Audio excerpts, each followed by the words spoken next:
E.N.D here. In Avatar The Last Airbender, airbending is the art of drawing strength and stability from the earth itself.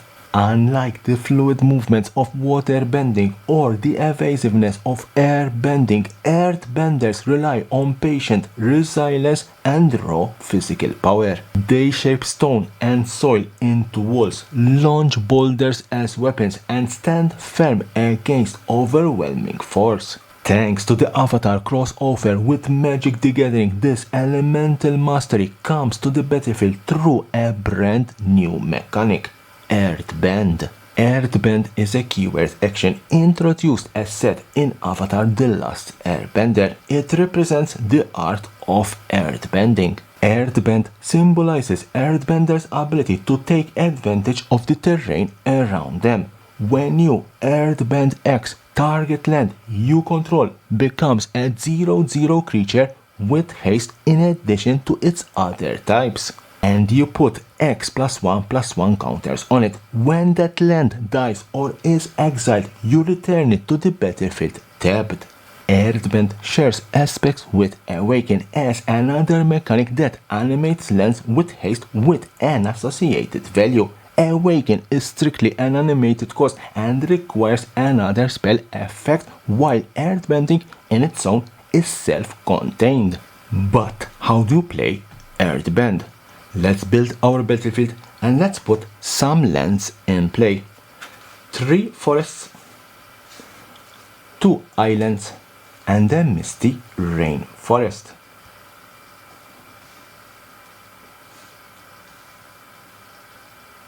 And let's cast Earthbending Lesson. Earthbending Lesson. 4, 3 and 1 green. Sorcery Lesson. Earthbend 4. Any spell that earthbends is a normal spell. Therefore, when casted, it will go on the stack. There can be a counter, there can be a response, nothing happens, and Earthbending Lesson will resolve.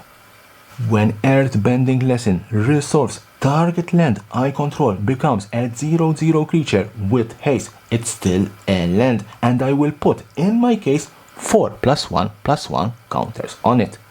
I will choose my forest and I will put 4+1/+1 counters on it. Now it's a 0/0 creature, but it's still a land. When it dies or is exiled, I will return it to the battlefield tapped. Out and back. Some notes. Earthbend N means target land I control becomes an NN elemental creature. It's still a land.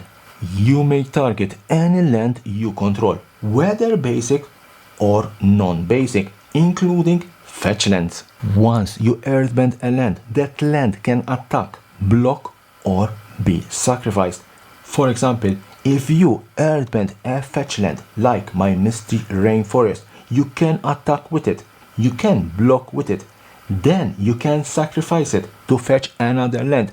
Since the land returns to the battlefield tapped, you can reuse it again.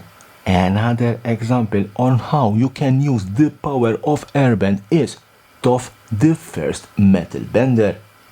Thanks to Toph, non-token artifacts you control are lands in addition to their other types. At the beginning of your end step, Earthbend 2.